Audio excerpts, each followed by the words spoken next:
water and 5 to 10% of the electricity. Virtually all of the golf courses will run a well for a good chunk of their irrigation. In Australia, they now require black water. Black water is treated toilet water as the only water that you can use on a golf course. In most of the U.S. states, like Arizona, Nevada, they sell you gray water, right? And they charge a huge premium if you think you're going to water with their city water. So we think that golf will come back. But more importantly, the idea of wasting the water or putting all these chemicals on the golf course isn't necessarily a money decision only. Our very successful course, Minnetonka Club in Minneapolis, has houses fully surrounding it, 7 or 8 year waiting line for a ridiculous member fee. And they've always had an intimate golf course. He bought the product so that ladies on his golf course could grow daffodils. He did it to be a good neighbor, to eliminate the fungicide, which he only spent 10 grand a year on. But he wanted the people to be able to garden on the golf course with all products or all flowers available. So golf has got and deserves its chemical orientation reputation.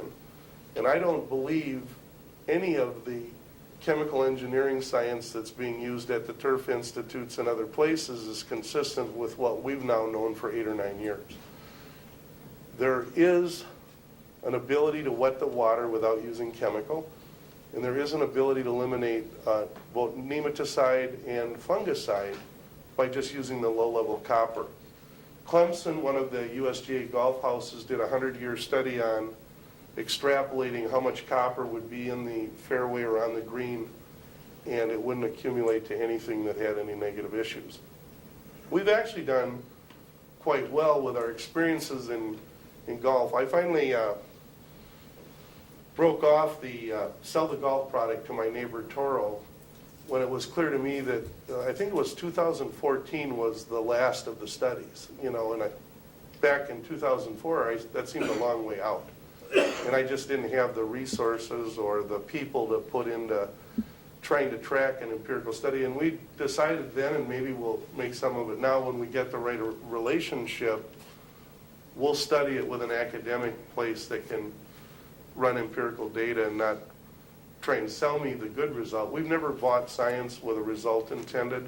We've bought science and it's usually come out better than we expected. We've been reasonably conservative in our projections. Larry, could you give us some general idea of what kind of savings in a range might be expected on a typical well-run golf course in percentages? I don't know. Well, the 18-hole golf course in Weatherford, Texas, his electricity bill is $110,000 a year to primarily pump the water and light his clubhouse. It's not a nominal expense. So 5 or 10% of that electric bill is a conservative projection. I'm watering half at my house, literally 1/2 to 1/3 as much as the neighbors on each side who do not have EcoSmartes. I don't use any chemical services in the spring or during the summer, and with 1 phosphate or organophosphate fertilizer, my grass is always greener with less water used. Now on my city water house, like on Bob Watts' house, for 11 years till I met this golf course owner, I thought, well, I'm filtering the chlorine out of my water. No wonder my plants work better. Well, they work a lot better in the house. But outdoor, what's really happening is the soil moisture level is staying up. We know of 2 courses locally that it is not unusual that they use 1 million gallons a day during the summer to water their courses. So my question would be, if I was the guy at the course, what do you think I'm going to do? Am I going to reduce that by 10%, 20%? Well, we know, I'm comfortable telling somebody 10% on the electricity and the water. The water might be more than that. New York embarrassed itself at the last Open. That course looked like crap in Long Island. What's the name of it? You knew that before, when Schenectady, or what's the name? Shinnecock. Yeah. My God, I never saw a golf course embarrass itself. And I know for a fact if we ran between the wet rot and the things that I could see on TV, the low-level copper would have just cleaned it up. But they'd have to spend 40 grand. They probably can afford it like the Minnetonka Club in Minneapolis. But they have to have a problem. They either have to have a bad-looking golf course, or they have to have a high consumption of electricity for them to look at our golf product. Larry, are we safe in saying that if a golf course invested in a system, the payback period is less than 4 years? Oh, yeah. No, I think in golf, the numbers, if we get what we need right now is to do an energy and a soil moisture study tied to a climate index. Right now, the only people that'll buy golf are people that have lousy-looking grass because they can check our references and be convinced that we can clean the look of the grass up. And the payback is probably stronger on the electricity and the water usage, especially if they're buying gray water. Now, that doesn't happen in the north that much. It's happening, oddly enough, in Ontario, seems to be short water for golf.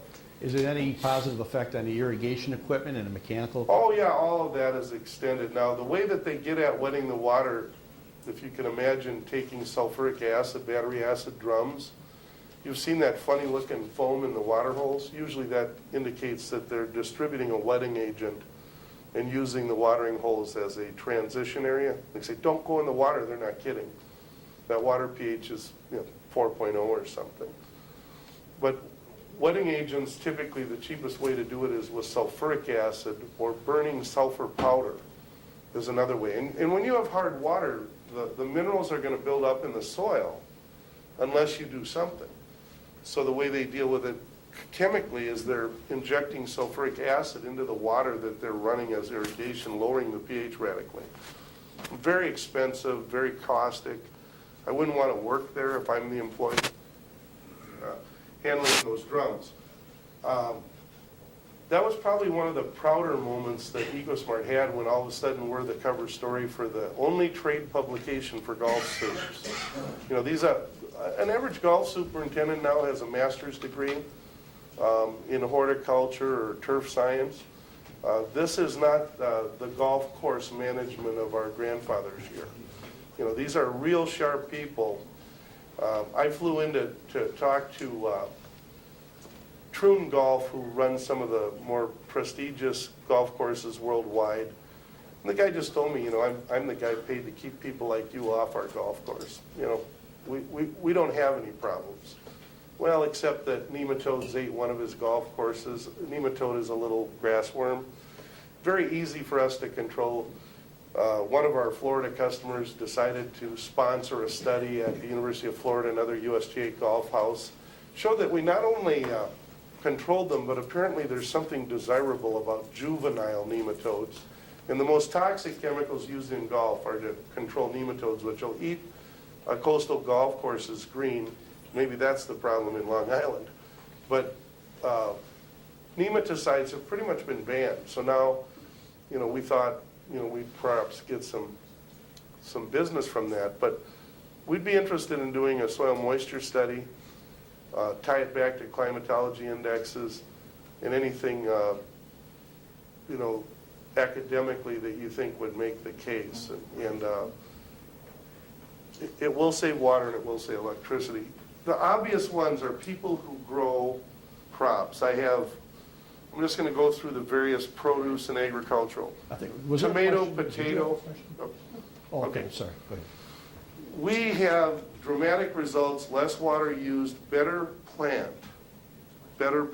quicker growth curve. Tomatoes, many sites. The little baby flower buds, the way those annual flowers are sold to you, somebody's outgrowing the buds and then they're reselling them to all the stores. We have a testimonial video at ECOSmarte at Wagner's Greenhouses. He's the #1 brand. Used to be worldwide, now it's in the U.S. for annual flowers, the real colorful ones. Potatoes. Poultry, let's talk about poultry. America, and it has been exported worldwide, developed the ability to grow a chicken or a turkey in 17 weeks. From when it's hatched to when it's to market. The problem with that engineering or genetic engineering is that they have no immune system, so the mortality of these chickens might be 15% of all birds that they're putting into a 3-cycle times 17-week growing curve. By simply introducing copper into the water, into the feed, we can chart the mortality of the bird, the growth rate of the bird. Poultry is an easy application for EcoSmarte. If we have somebody there who wants to grow more chickens, greater poundage, as opposed to a corporate farm that doesn't want to pay an incentive to a farmer. But poultry, both chicken and turkey, large animal applications, cattle don't drink water that has manganese in it, and their milk output is directly related to how much water they drink. Same with pigs. Pigs drink a lot of water, especially the day before we sell the pig. Farmers make money. But these are irrigation applications. Generally speaking, a poultry or swine application, these farmers are doing a number of things on their land besides just raising animals. So produce is easy for us. The US EPA in September of 2010 approved copper ionization and copper compounds for topical microbials. About 2 years ago, the food safety people got all over this idea that, you know, you have a spinach salad or a lettuce salad, and you might get